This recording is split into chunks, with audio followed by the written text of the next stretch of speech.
Fiesta de la Santísima Trinidad. Lectura de la epístola del apóstol San Pablo a los Romanos. Oh profundidad de los tesoros de la sabiduría y de la ciencia divina, cuán incomprensibles son sus juicios e impenetrables sus caminos. Porque ¿quién ha conocido los designios del Señor? ¿O quién fue su consejero? ¿O quién es el que le dio a él primero alguna cosa, para que pretenda ser por ello recompensado? Todas las cosas son de él, y todas son por él, y todas existen en él. A él sea la gloria en los siglos de los siglos. Amén. Continuación del Santo Evangelio según San Mateo. En aquel tiempo dijo Jesús a sus discípulos: Se me ha dado todo poder en el cielo y en la tierra. Id pues y enseñar a todas las gentes, bautizándolas en el nombre del Padre, del Hijo y del Espíritu Santo, enseñándoles a observar todo cuanto yo os he mandado. Y mirad que yo estaré siempre con vosotros hasta la consumación de los siglos. Antes de comenzar, quisiera pedir oraciones a todos por estos retiros que vamos a tener con el Padre Hyuko en Kansas, este mes de fin de mes de junio y la primera semana de julio. Así que habrá un retiro para hombres y mujeres, y pido oraciones para que Dios dé muchas gracias a todas esas personas que participen en los retiros. También les pido por las vocaciones. Hay varios muchachos que se anuncian para entrar al seminario. Pedimos oraciones por ellos para que sean auténticas vocaciones serias y estables. También pido, ya eso será a mi regreso a México en el mes de julio. Pido también un poco de colaboración. Vamos a hacer una pequeña festividad nosotros en México después de la misa del último domingo de julio por mis 40 años de sacerdocio. Así que pido pues también que los que están en la Ciudad de México que vengan, que participen a la comida que será dada después de la misa de ese domingo, y también que participen en ayudar o colaborar para los gastos de esta comida. Para esto pónganse en contacto con la señora Marcela. En el nombre del Padre, y del Hijo, y del Espíritu Santo. Amén. Ave María Purísima, sin pecado concebida. Estimados hermanos, estamos hoy en el domingo de la fiesta de la Santísima Trinidad, que es pues como el coronamiento de toda la obra de nuestro Señor. Ciertamente Él es nuestro Redentor, pero nosotros estamos destinados a un día regresar con Dios. Para eso vino Jesucristo, para salvarnos, para darnos las gracias, su perdón, darnos sus gracias, su santidad, para que podamos un día estar con Él, para estar un día con la Santísima Trinidad. Es la Santísima Trinidad nuestro destino, y de ahí ya venimos y a ella regresamos, y ahí estará toda nuestra felicidad en el cielo. En el cielo habrá todo tipo de felicidad, incluso los bienes humanos, los bienes materiales también, pero lo que hará nuestra mayor felicidad no será el hecho de estar, de ya no tener problemas, de ya no tener malestares o males físicos o humanos, sino que tampoco será el hecho de estar con las personas que amamos, o las personas que aman a Dios, o con los santos, o incluso con Nuestra Señora. En el cielo será una gran felicidad eso, pero la máxima felicidad será de ver a Dios, estar con Él, de estar unidos a la Santísima Trinidad. Y esa felicidad de estar con Dios supera a todas las demás, grandísimamente. A todas las demás, la felicidad de ver a Dios. En esta vida no lo entendemos. En esta vida tal vez tenemos una cierta negligencia de no desear esta visión de Dios, pero estamos inmersos en las cosas materiales, en las cosas sensibles, en las cosas terrenas, y tenemos la impresión que eso es lo más importante, o que simplemente en esas cosas hallaremos nuestra felicidad en el cielo, pero no, Dios nos dará bienes humanos, bienes, todos los bienes que podemos desear en esta tierra, todos los bienes que son buenos, que son legítimos, los tendremos en el cielo, pero no será nuestra mayor felicidad. Así que tratemos de comprender un poquito más lo que Dios es para que podamos desear lo mejor, para que podamos buscar lo mejor y encontrar lo mejor. En esta vida todo está destinado a esa gloria. Entonces, la Santísima Trinidad, si la comparamos con los bienes creados, pues los bienes creados no son nada y siempre serán nada, porque Dios es infinito. ¿Qué quiere decir infinito?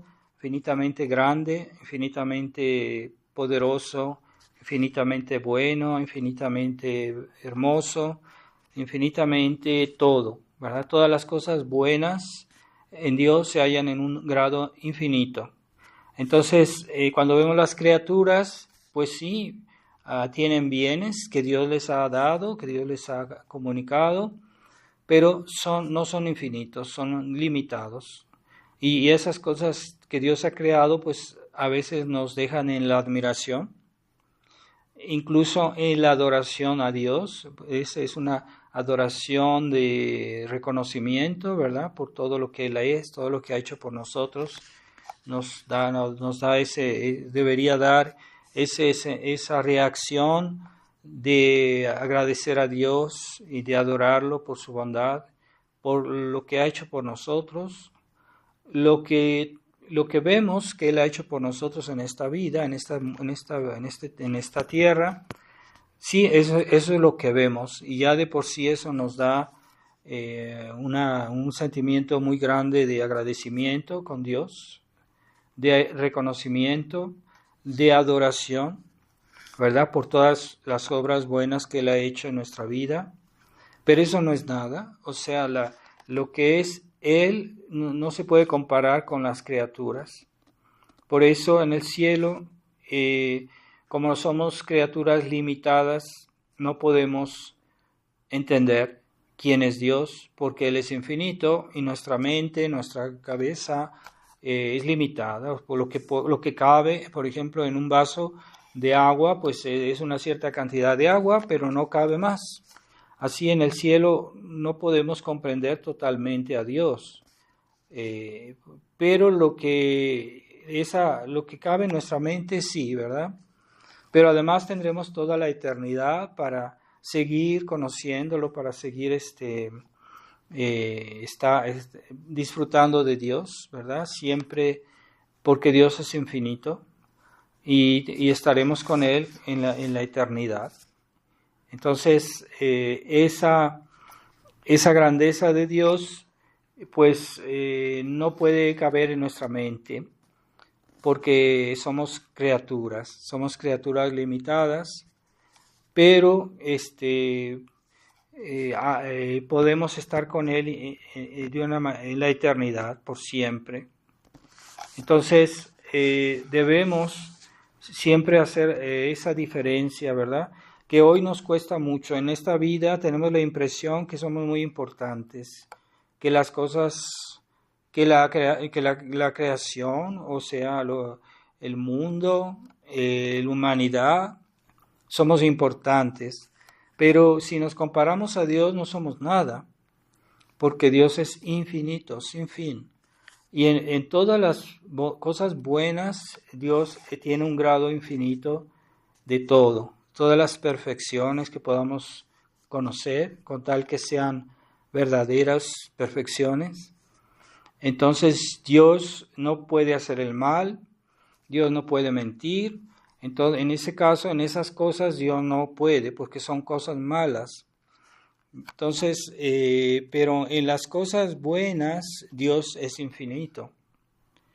Y en la tierra Él hizo muchas cosas diferentes para que reflejan su bondad, sus perfecciones, y ahí está la variedad de cosas buenas que vemos en la tierra, o incluso las mismas personas, ¿verdad? Cada persona es diferente, cada persona tiene su belleza, su perfección, y Dios hizo millones de personas, millones de seres, cuántos personas que hay cuántos santos, y todos los santos son diferentes y todos son grandes, todos son grandísimos, pero ellos de manera diferente participan a la bondad de Dios, cada quien a su modo. Entonces, de esa manera, toda esa diversidad que vemos en la creación, de alguna manera nos ayuda a comprender la grandeza de Dios, porque todas esas perfecciones, toda esa bondad que vemos en las criaturas, son simplemente un reflejo de Dios, de las perfecciones de Dios. Pero como Dios es infinito, entonces realmente se sale de nuestra imaginación lo que Dios es, la grandeza de Dios. Entonces, finalmente, la humanidad es importante porque Dios quiso mirarnos, Dios quiso tomarnos en cuenta, y entonces si el Rey nos toma en cuenta, entonces nosotros nos volvemos importantes, porque Él nos considera, Él envió a su Hijo a la tierra a morir por nosotros. Entonces de esa manera valoriza nuestras personas, nuestras personas humanas, nos volvemos importantes porque Él quiso acercarse a nosotros, no porque lo seamos realmente en nosotros mismos importantes, sino por el hecho de que Él quiso hacerse uno de nosotros, ¿verdad? Se hizo hombre, y por eso nosotros nos hemos vuelto importantes, ¿verdad? Porque Él se acercó a nosotros y nos hizo sus hijos, nos dio su nombre, nos dio su gracia, su vida, nos dio las perfecciones de su Hijo que Él nos enseñó durante su vida en la tierra. Pues por el hecho de imitar a su Hijo, pues tenemos mayor dignidad. De toda dignidad de las criaturas viene de Dios. Y en la medida que se separa de Dios, pierde su dignidad, pierde su bondad, pierde su recompensa. Entonces no tenemos ya una finalidad, ¿verdad? Todas las cosas tienen una finalidad, todas las cosas creadas, ¿verdad? Si tenemos algún objeto, todos los objetos que utilizamos en nuestra vida, pues tienen una finalidad diferente, y nosotros también. Entonces, cuando un objeto pierde su finalidad, pues ya no es útil. Un objeto que ya no puede realizar su finalidad por la cual fue hecho, pues en realidad lo tiramos a la basura porque ya no sirve, porque ya no puede, ya no es capaz de ir a realizar su finalidad. Así nosotros tenemos una finalidad, y cuando los hombres se alejan de esa finalidad por sus pecados, por su infidelidad, pues ya pierden toda dignidad. Lo que es un absurdo que hoy los hombres, liberalismo y el liberalismo que fue introducido dentro de la Iglesia en el Concilio Vaticano II con los famosos derechos humanos, que no se justifican en Dios, que nada más es el hombre por el hombre. Entonces esos derechos humanos es un absurdo, porque si una persona quiere tener derechos pero no reconoce los derechos de Dios, no reconoce la finalidad con la cual fue creada por Dios, se sale del plan divino, se sale de su fin, entonces pierde su dignidad, pierde su bondad y ya no es digna ni de nada, ¿verdad? El pecado mortal hace que una persona pierda todos sus derechos. Ya no puede ir al cielo, ya no es hijo de Dios, ya no puede tener eso por lo cual fue creado, es decir, de dar gloria a Dios y de ir al cielo. Por eso fue creado. Entonces, si pierde su finalidad, no tiene sentido. O sea, solo tiene derecho al castigo, no tiene derecho a ninguna cosa buena, merece solo el infierno, ¿verdad? Una persona que está en el infierno ya no puede gozar de ningún bien, aunque fuera ni de la verdad, ni de ningún bien físico, y menos de Dios. Así que las personas que están en el infierno no pueden gozar de ningún bien, absolutamente, porque se desligaron del fin al cual fueron creados y han perdido todos sus derechos, ¿verdad? Entonces, que no se nos hable de derechos humanos, sino se habla de la fuente de los derechos, que es Dios, y que después del pecado original, para ir a Dios solo se puede pasar por Jesucristo. Entonces, la fuente de los derechos del hombre hoy no puede ser otro que Jesucristo, por medio de la Iglesia. No hay otra vía de recuperar los derechos que perdimos en el paraíso terrenal con el pecado original. Entonces hay una sola vía.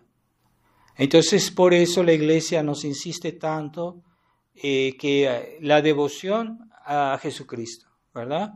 Ciertamente en la Santísima Trinidad las tres personas son iguales, igual de importantes, igual de perfectas, con los mismos derechos, pero la persona la segunda persona de la Santísima Trinidad es la que nos salvó, es la que nos redimió y es por ella que somos salvos, ¿verdad? Entonces, por eso en todas las oraciones de la misa, por ejemplo, siempre al final se termina por Jesucristo, nuestro Señor, etcétera. Se pide todo en nombre de Jesucristo. Y todas las oraciones de la Iglesia siempre se pide en nombre de Jesucristo. Es que es Jesucristo el gran mediador. Ciertamente la creación se atribuye sobre todo al Padre, la obra pero en realidad siempre es de toda la Santísima Trinidad. Después la obra de la redención se atribuye al Hijo. Es el Hijo que la hizo, que la realizó. Y después Jesucristo regresó con su Padre al cielo y nos envió al Espíritu Santo. Y se dice que la obra de santificación de la Iglesia es obra del Espíritu Santo. Entonces nuestro Señor sigue presente en su Iglesia, pero por el Espíritu Santo, con el Espíritu Santo. Y esta obra de santificación, ese periodo de la historia de la Iglesia es el que estamos viviendo hoy, después del día de Pentecostés, que celebramos hace una semana. Entonces estamos hoy siguiendo los pasos de la Iglesia, porque Jesucristo en todo lo hace por mediación. El Padre nos envía a su Hijo, entonces Jesucristo es el gran mediador. Pero Jesucristo nos da su Iglesia para que por la Iglesia vayamos a Él. Es una mediación, tenemos que someternos a esa mediación. También Jesucristo nos dio a su Madre en la cruz, nos dio a su Madre, porque ella es la gran mediadora de todas las gracias, y todas las gracias que pasan en la Iglesia son por la mediación, por la intercesión de la Virgen María. Y después, a nivel más particular, pues nosotros cada vez que queremos recibir un sacramento, tenemos que pasar por algún ministro de la Iglesia, y también eso es mediación. y Dios utiliza diversos canales para dar el influjo de su gracia, para santificarnos, también nos comunica su verdad, la verdad de la Iglesia, la verdad de Jesucristo fue comunicada a la Iglesia y esa verdad la mantiene viva el Espíritu Santo, ¿verdad? La Iglesia nos transmite la verdad de la revelación de Cristo y esa verdad pues también es por la mediación de la Iglesia. Debemos aceptar la enseñanza de la Iglesia, la enseñanza constante, la enseñanza de 2000 años. Esa enseñanza es siempre la misma, siempre fue la misma, aunque con el tiempo se ha vuelto más explícita, pero es la misma enseñanza. Así como un árbol, cuando tienes una semilla, esa semilla de mostaza, ¿verdad? Que en esa semilla ya está contenido el árbol. Simplemente basta que esta semilla de esa planta, esa pequeña planta, y que esa pequeña planta va creciendo, pero siempre es la misma planta. Cuando está chica o cuando está grande, pues es la misma planta. Simplemente no ha crecido suficiente cuando está chica, pero siempre sigue siendo la misma. Y no hay un cambio en ella, simplemente hay un crecimiento o se hace más explícito lo que estaba ya contenido en la semilla. Así que la enseñanza de Jesucristo, la Iglesia nos la ha ido explicitando a través de los siglos, pero siempre la misma cosa, siempre la misma enseñanza. No es que cambie o que invente cosas, sino que simplemente lo que ya sabemos, la Iglesia nos los explica mejor cada vez, de una manera más clara, más explícita, pero siempre la misma enseñanza.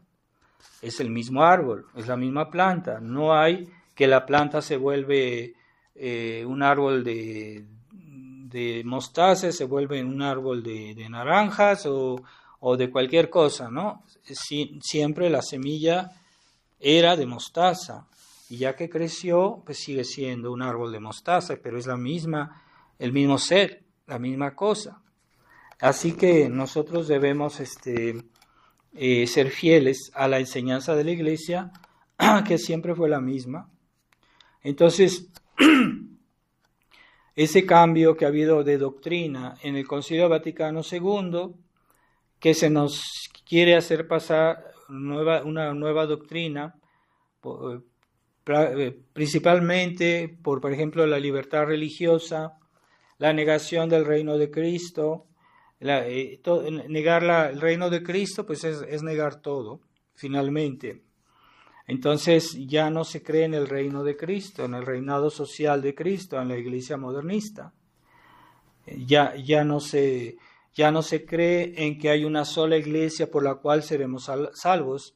Ellos ya no dicen la Iglesia es la única medio de salvación. Ellos dicen que también se salvan por las otras religiones.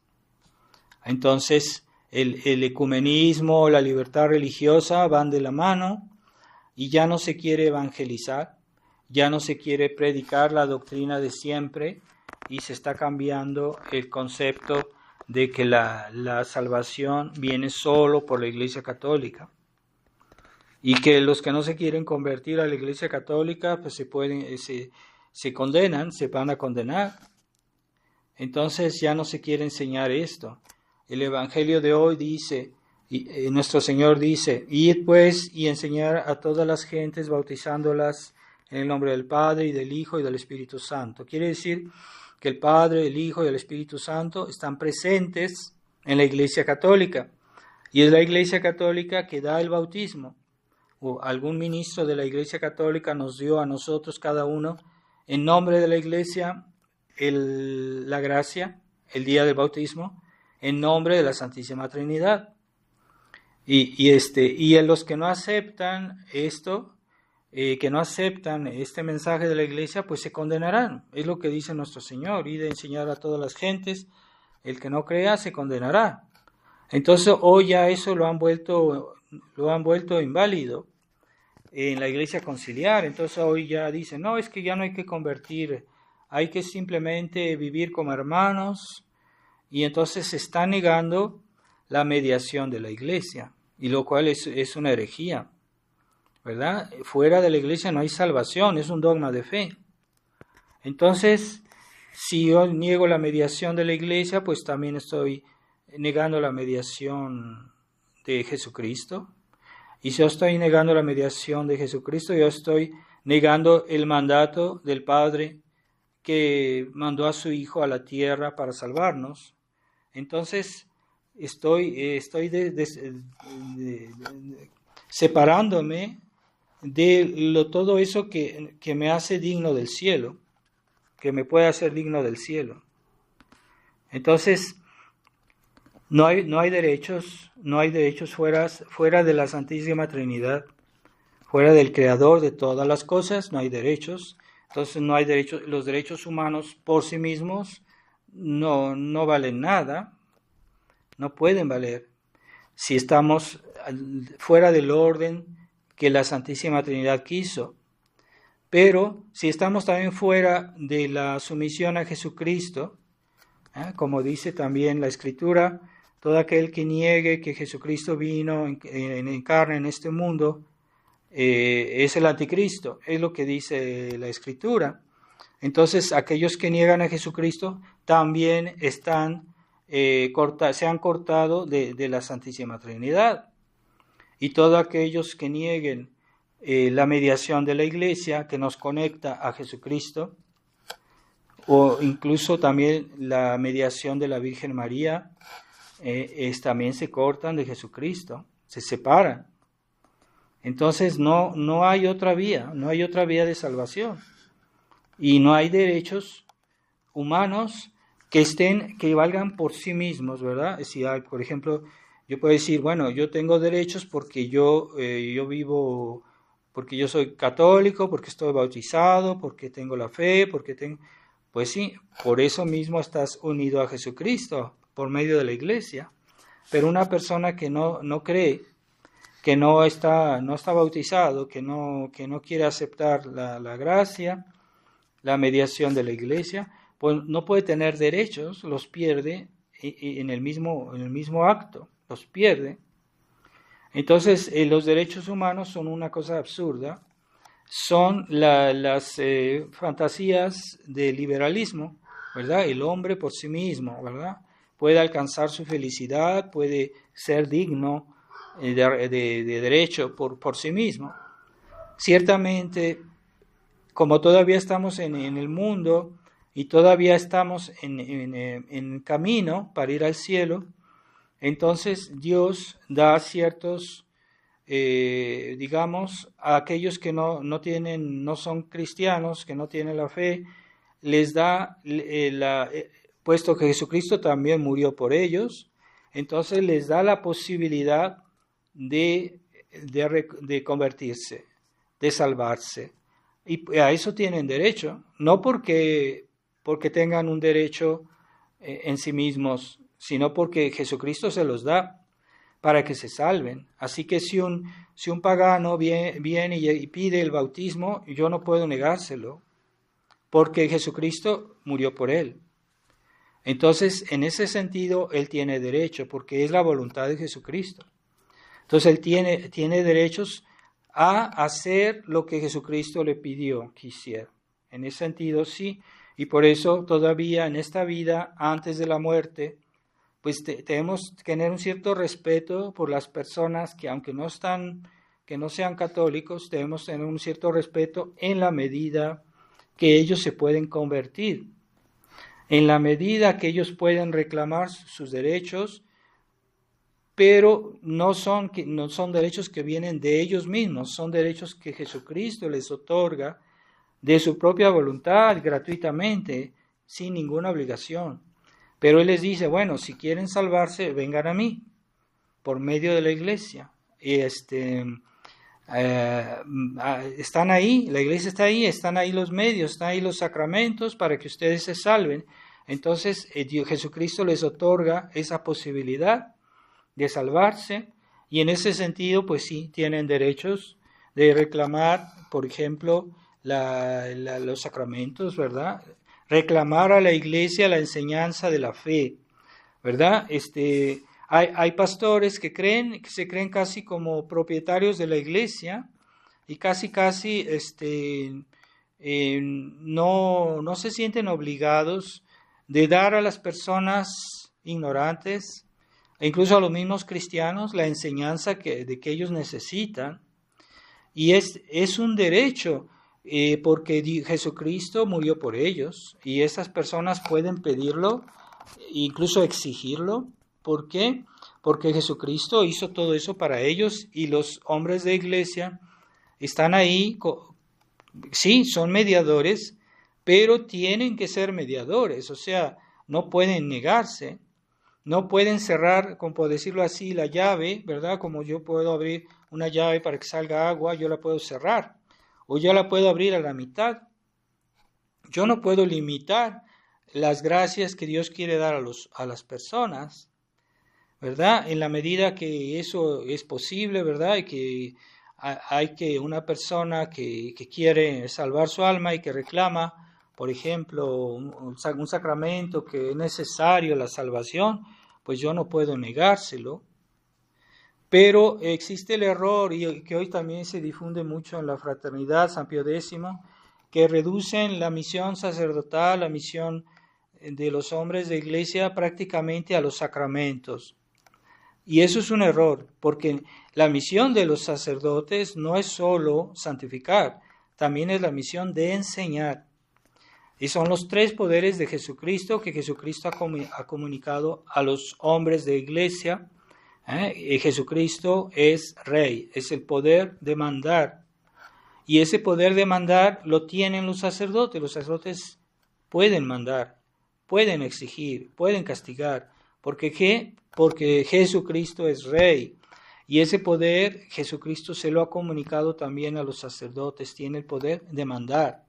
También Jesucristo es sacerdote, tiene el poder de santificar. Entonces los sacerdotes tienen el poder de dar los sacramentos que viene de Jesucristo. Ese poder no lo tienen los fieles. Sus fieles no pueden confesar a otros, no pueden consagrar la hostia, no pueden. Es el sacerdote que tiene el poder de dar los sacramentos que recibieron del poder de Jesucristo. Jesucristo es el sumo sacerdote que hace que haya otros sacerdotes que participan en cierta medida a su sacerdocio. Entonces, los sacerdotes tienen el poder de santificar, y no que los fieles no lo tienen. Y Jesucristo es el profeta, es el supremo doctor, es el que enseña. Porque Él mismo es la verdad divina, es la verdad eterna, es la verdad del Padre. Entonces Jesucristo es el doctor, el que enseña. Entonces los sacerdotes también participan a ese poder por voluntad de Jesucristo. No es que los sacerdotes hayan inventado eso o que se lo hayan arrogado sin derecho.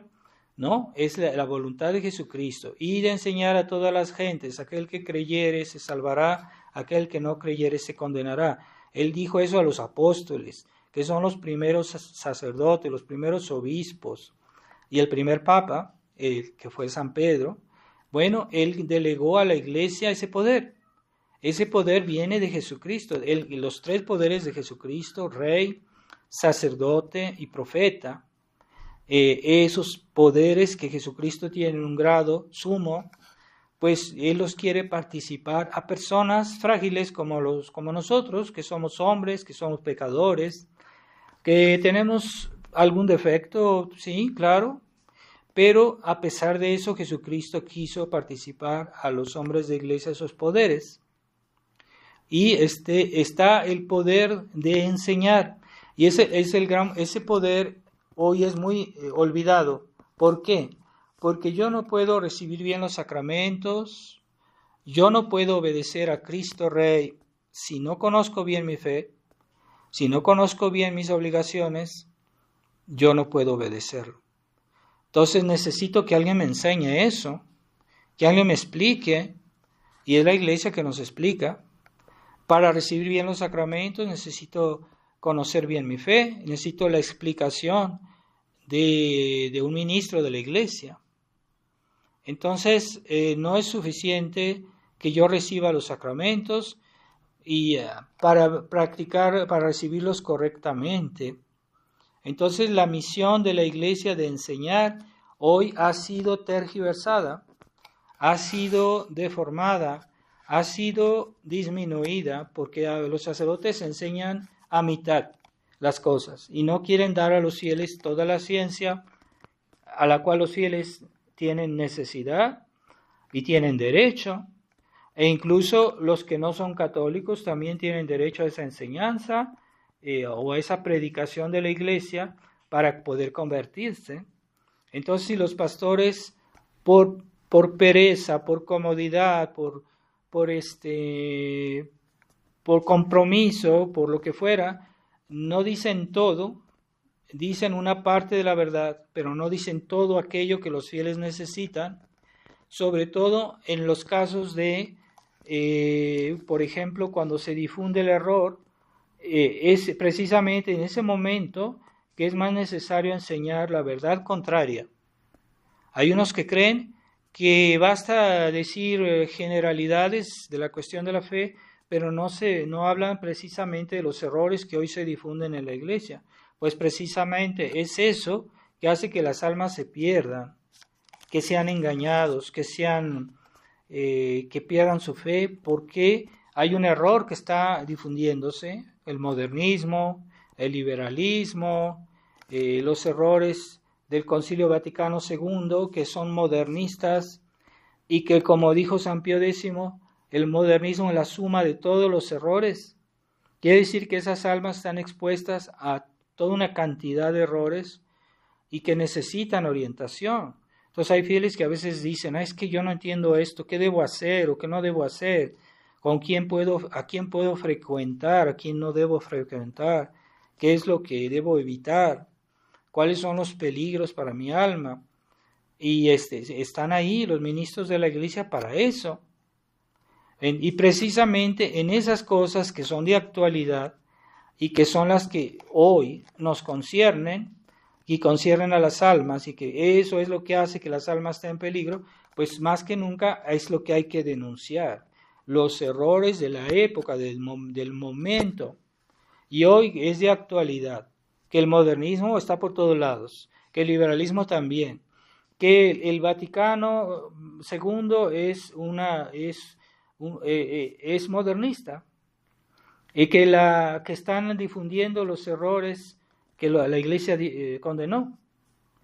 Entonces, más que nunca es el momento de denunciar eso, por el bien de las almas, no por la comodidad de los sacerdotes o de los obispos, ¿verdad? Que no se atreven a decir esas cosas porque tienen miedo de lo que va a pasar, de lo que diga el mundo, de lo que diga la prensa, de lo que digan los enemigos de Dios, y entonces callan y creen que eso ellos pueden tomar ese tipo de decisiones. No, nuestro Señor, precisamente en el momento en que un error está haciendo daño, es el momento de denunciarlo, no después, no ya que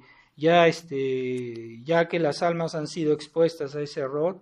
Entonces debemos denunciar esos errores en el momento. Entonces, ciertamente la Santísima Trinidad es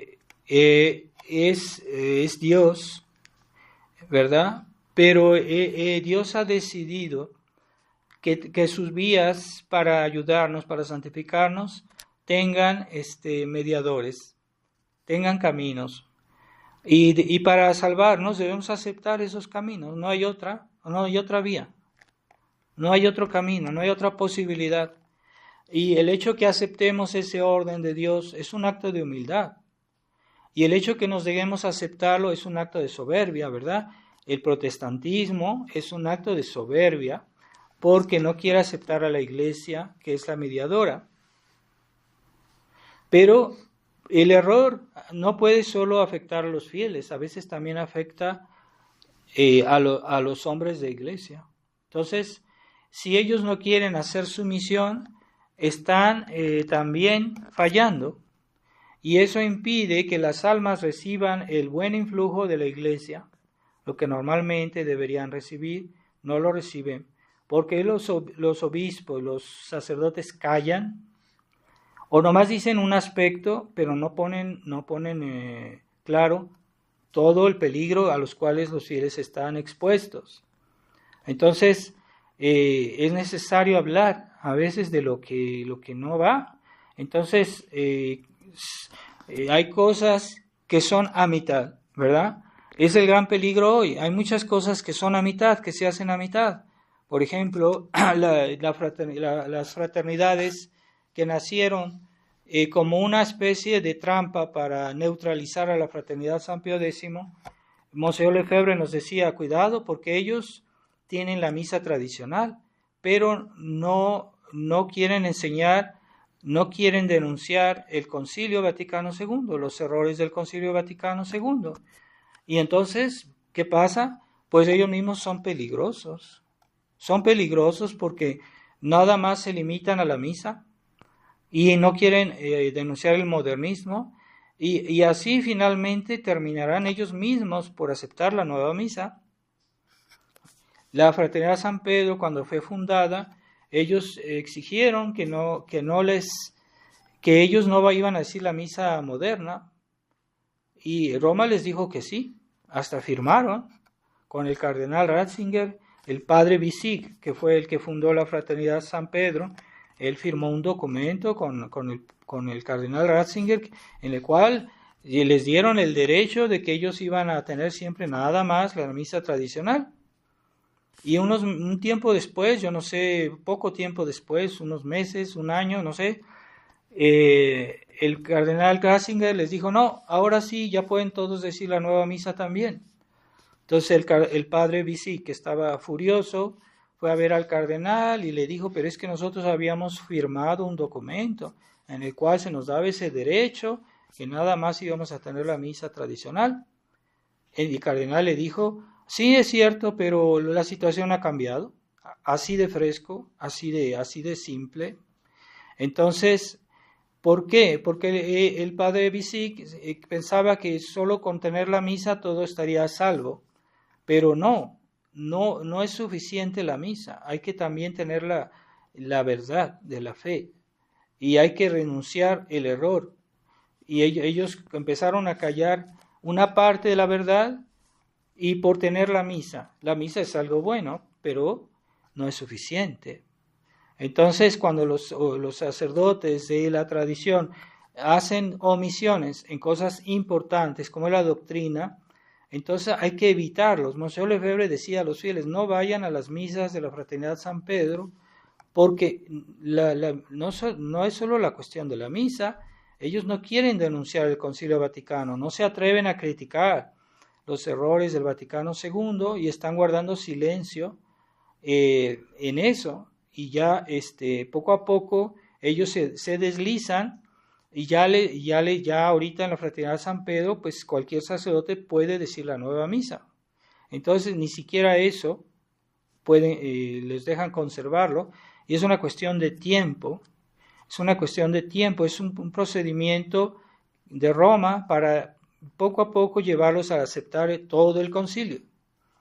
Entonces la verdad se dice, se acepta toda o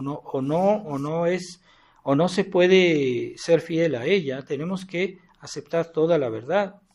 Entonces hoy en la Fraternidad San Pío X ya están bajando la predicación de la verdad, están omitiendo, haciendo silencio sobre ciertos puntos, ya no denuncian frontalmente al concilio, ya están diciendo, no, es que la Iglesia conciliar y la Iglesia católica son la misma cosa.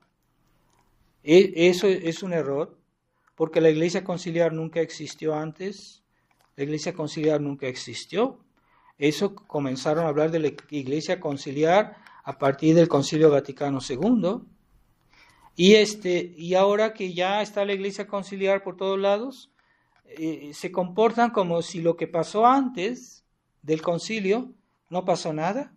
Entonces uno va, por ejemplo, a una librería de libros católicos y solo encuentra encíclicas de los papas del Concilio Vaticano II, pero uno no haya documentos de antes de la Iglesia. Tal vez algo, pero no casi nada. O sea, para ellos lo que de la Iglesia fue antes del concilio no lo consideran como si no existe.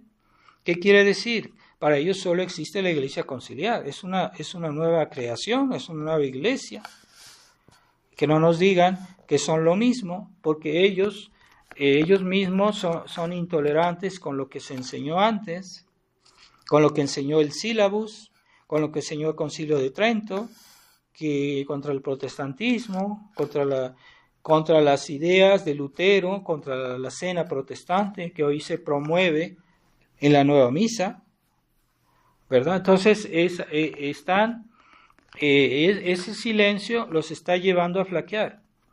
Ya han tenido compromisos mayores, ¿verdad? Por ejemplo, esa declaración de 2012, en la cual hay varios puntos inaceptables, que dicen que todos los sacramentos de la nueva Iglesia son legítimos, cuando Monseñor Lefebvre decía exactamente lo contrario. Que no nos digan que ellos son fieles a Monseñor Lefebvre, no es verdad. Monseñor Lefebvre decía que son ilegítimos los sacramentos de la nueva Iglesia. Son un abuso, no están bien. Entonces ellos ya dijeron ahí en ese documento que firmó Monseñor Felé, es un documento oficial, es un documento que se dirigió a Roma, que nunca fue retractado y que ahora nos quieren tapar el sol con un dedo y dicen, no, es que eso fue hace mucho tiempo, pero es que todavía está en vigor. Está en vigor esa declaración. Hay que leerla con atención, todo lo que dijeron ahí. Y ya están diciendo que hay que aceptarlas. Entonces, Monseñor Felé dijo en una entrevista que el 95% del concilio era bueno. Quiere decir que nomás basta una pequeña corrección para que el Concilio Vaticano II sea católico. Pero no, yo oí en mis oídos, Monseñor Lefebvre en una conferencia espiritual decía, no se puede aceptar el concilio en bloque. ¿Por qué? Porque hay un espíritu. No es solo que a veces dice ciertas cosas que son verdad, sino que en todo el concilio hay un espíritu, un estado de ánimo que está en todos los documentos y que es un espíritu que es decadente, que es un espíritu que no es católico. Y por más que quieran, ese espíritu no se le puede quitar, porque todo fue hecho con una intención de llevar a la Iglesia las nuevas ideas. Dejaron muchas cosas ambiguas, pero también todo está hecho en ese espíritu conciliar que hoy conocemos, de los derechos humanos, que el ecumenismo, etcétera. Todo está contaminado de esa mentalidad, todo el concilio.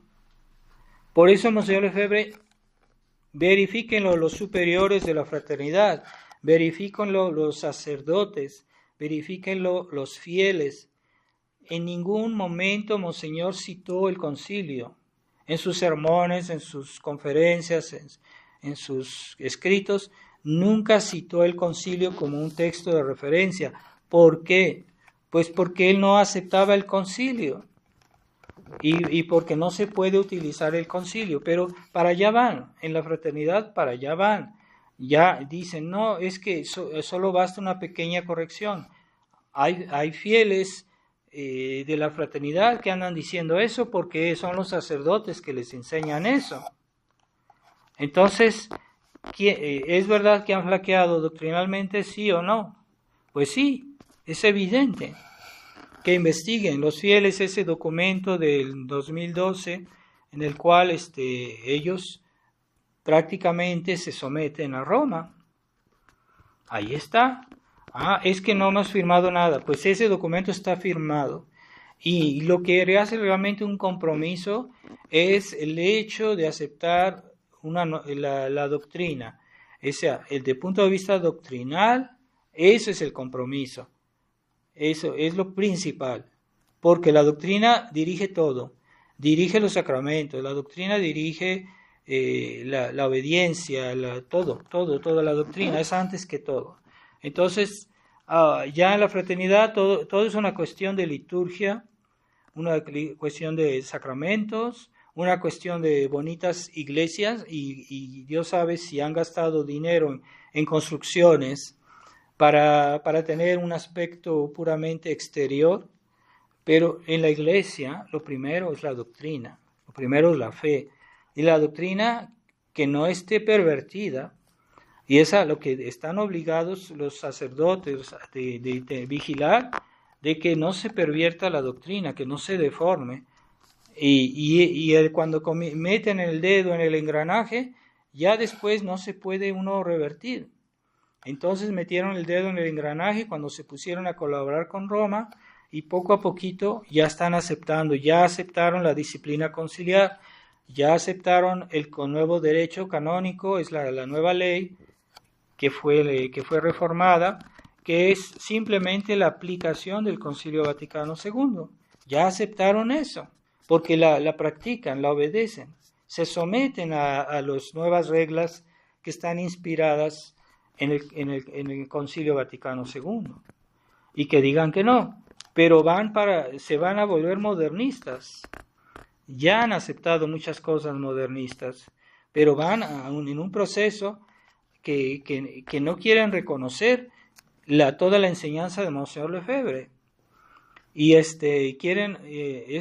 publican escritos de Monseñor Lefebvre, pero están censurados. Han censurado la enseñanza de Monseñor Lefebvre. Monseñor Lefebvre decía, la Iglesia conciliar y la Iglesia católica no son la misma cosa. La Iglesia católica, la estructura de la Iglesia católica ha sido infiltrada por la Iglesia conciliar, por todos aquellos que el Papa Pío XII persiguió, castigó, todos son modernistas. De repente ellos son ya los jefes en la Iglesia. Fue un golpe de Estado en la Iglesia. Bueno, entonces todo eso es la voluntad de Dios, o sea, hay que respetar las vías de Dios y cómo Dios ha hecho su Iglesia, para que la Iglesia realmente haga su fin.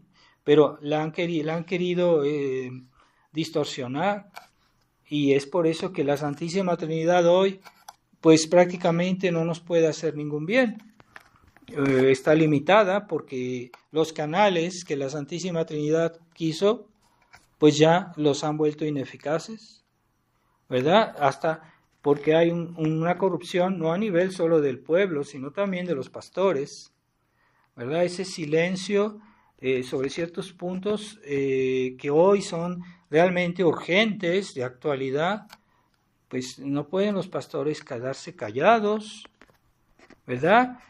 Jesucristo dijo que los mercenarios no tenían cuidado de las ovejas porque son mercenarios, ¿verdad? Y entonces ven que el lobo viene y se quedan callados porque son mercenarios y no se exponen al peligro del lobo, y entonces no tienen cuidado de las ovejas porque son mercenarios. Pues así son los malos pastores. Entonces, es precisamente cuando el lobo está ahí que hay que denunciar al lobo. No 100 años después, sí, yo voy a escribir un libro sobre los errores del siglo pasado.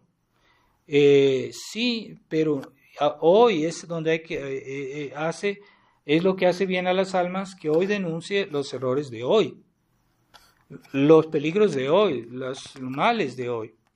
Esa es la misión de los pastores. Entonces tenemos una serie de mercenarios y hay ciertos puntos a veces que es importante aclarar. A veces en la tradición ha habido algunos problemas serios y hay que aclararlos, ¿verdad? No podemos recomendar a los fieles que vayan a la nueva misa. Bueno, hay quienes en la tradición o en la resistencia han dicho eso y después se quedan callados. Bueno, hay que decirlo. Y ese silencio, es que yo no hice nada malo, yo no dije nada malo, sí, pero no dijiste lo que debías decir. Se llama pecado de omisión. Y es algo que no tienen claros muchos católicos hoy, que creen que el primer deber y para salvarse es simplemente no hacer el mal. No, no es suficiente. Después dicen, después está el deber de hacer el bien. Jesucristo no solo nos dijo, eviten el pecado. Jesucristo también nos dijo, haz el bien. Haz tus obligaciones respecto a Dios, respecto al prójimo. Entonces, no solo es evitar el mal, es también hacer el bien. ¿Qué bien? Pues todo el bien que debemos hacer. No solo una parte del bien que debemos hacer, sino todo el bien que debemos hacer. Y eso no está claro para muchos, ¿verdad? Creen que porque no han hecho un pecado, porque no han hecho un acto positivo, malo, que ya están salvados, que ya se van a ir al cielo. No, es que hay lo que se llama el pecado de omisión. O sea, yo no hice todo el bien que debía hacer. Se llama pecado de omisión. A veces son pecados graves. Y también está algo que los católicos liberales, que el clero liberal, los obispos liberales, los papas liberales, también omiten, que otro deber es combatir el mal. Ah, sí, es que yo soy muy bueno, yo doy limosna, yo hago esto. Bueno, no es suficiente que no hayas hecho el mal, que no hagas el mal, no es suficiente que hagas el bien, no es suficiente que hagas todo el bien que debes hacer, también es una obligación combatir el mal. Y es lo que no comprenden los católicos liberales, que no quieren combatir el mal y que no ven en eso un deber. Somos soldados de Cristo, debemos combatir el mal. No solo hay predicadores que se conforman con decir cosas bonitas de los deberes fundamentales del cristiano, pero no combaten, no dicen todos los deberes. Y sobre todo lo que hoy nos concierne, respecto a lo que hoy pasa. También no hacen todos los deberes. Y sobre todo no dicen el deber de combatir el mal.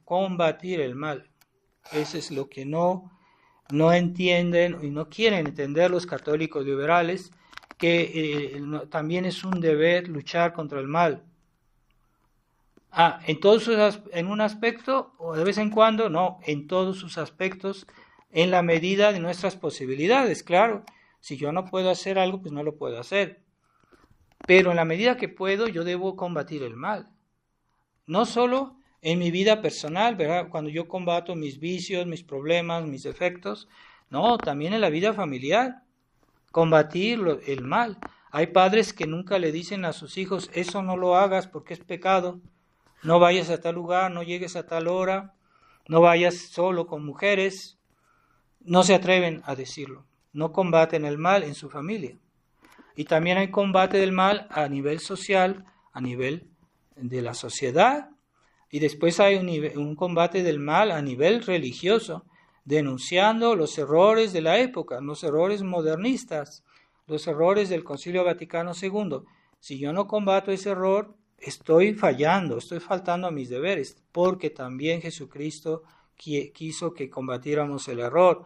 Para eso mandó a los apóstoles por todo el mundo y por eso los mataron. Todos los apóstoles fueron mártires. Incluso San Juan también sufrió el martirio, pero no murió por un milagro, pero también sufrió el martirio. Y todos fueron mártires. ¿Por qué? Porque combatieron el error. Pero los mercenarios no quieren arriesgar la piel, no quieren denunciar el error, no quieren inconvenientes, no quieren tal vez que sus superiores los persigan, como a mí persiguieron.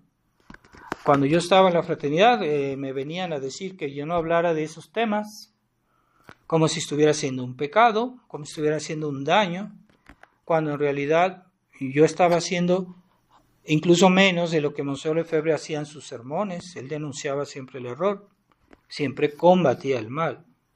Por eso él decía, no somos solo católicos, somos antimodernistas, anticomunistas, todos los errores. Porque en ese tiempo había un cierto número de seminaristas franceses que decían, no, es que es suficiente ser bueno, Es el mismo error exactamente. Es suficiente portarse bien, no hacer el mal y portarse bien. Y no hay que estar peleando con toda la gente, es lo que ellos decían. El Monseñor Lefebvre, cuando escuchó eso, él hizo un sermón ahí en Econ, yo estaba ahí presente, y dijo, no es suficiente, dijo, todos los católicos debemos ser anti, quiere decir que debemos combatir el mal, combatir el error.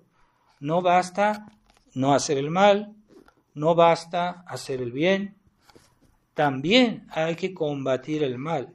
Y eso forma parte de los deberes del cristiano. Y si no queremos por alguna incomodidad, pues somos mercenarios, ¿verdad? Somos mercenarios. Entonces, y él hizo ese sermón diciendo que todo un católico debe ser antimodernista, antiliberal, antiacuerdista, etc. Entonces, queremos honrar a la Santísima Trinidad, pues debemos aceptar toda la voluntad de la Santísima Trinidad y el orden actual de la Iglesia es el orden que quiso la Santísima Trinidad. Es un orden que es un orden de mediación por Jesucristo, mediación por la Santísima Virgen, mediación por la Iglesia jerárquica, mediación por los santos, ¿verdad? Por los santos también Dios nos ayuda y Dios envía a sus santos a cada época según las necesidades de cada época. Entonces Dios envió a San Ignacio a combatir el protestantismo en el tiempo de la Reforma, envió a San Alfonso de Ligorio en esa época, y que ese santo fue la medicina de los males de su época, pues Dios lo envió. Y Dios nos dio un gran obispo en esta época que realmente nos dio, no digo todas las soluciones, pero casi todas, en esta época de los errores que vivimos y la crisis de la Iglesia, pues hay que escucharlo, hay que conocer sus obras.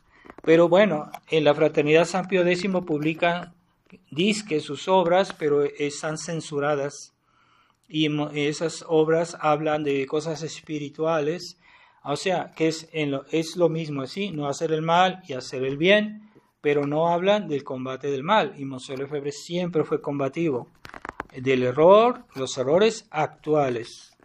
Entonces no se cayó, y él dijo, no vayan con esas sociedades que están aceptando una parte de la verdad, pero no quieren aceptar toda, porque se van a hacer iguales que ellos. Y una parroquia no es solo la misa, es todo un ambiente, es toda una mentalidad, es toda una actitud mental, y en esos lugares poco a poco los van a debilitar. Por eso es mejor no ir a esas misas y rezar el rosario que ir ahí y contaminarse de esa mentalidad liberal, ¿verdad? Esa es lo que los consejos que Monseñor Lefebvre nos dio. Y entonces pensemos que al final de nuestra vida Dios nos pedirá cuentas, y como la Santísima Trinidad, que es nuestro destino para el cual fuimos creados, pues es perfectamente santa, perfectamente pura, perfectamente todas las perfecciones. Y si en algo no estamos bien, si en algo no lo hicimos bien, no podemos acceder a la Santísima Trinidad, no podemos ir al cielo. Entonces es necesario vivir bien toda nuestra vida cristiana, y sobre todo desde el punto de vista doctrinal, para que podamos ser aceptados a la visión beatífica. Dios no acepta nada que esté manchado, y si hemos negligido algún deber importante, entonces ya será el rechazo definitivo de la Santísima Trinidad, porque esos son pecados mortales. Pero aquellos que han sido negligentes, aunque hayan hecho las cosas bien, bueno, pues irán al purgatorio, porque para poder acceder a la Santísima Trinidad tendrán que pasar por una purificación tremenda. Así que piensen la perfección infinita de Dios, y para acceder a esa posesión de la Santísima Trinidad por la visión beatífica, se necesita en esta vida llevar una vida íntegra, una vida en la cual se excluye no solo el pecado mortal, sino también el pecado venial. pensemos en que la obligación doctrinal de la defensa de la doctrina es primordial, es el primer deber del cristiano, más que los pequeños deberes de deber de Estado, como se dice en la fraternidad hoy, los deberes de Estado que son puramente materiales. No, el primer deber de Estado es conservar la fe íntegra, ese es el primer deber de Estado. Pidemos esta gracia a la Santísima Virgen, mediadora de todas las gracias, que nos conceda esta fidelidad. Ave María Purísima.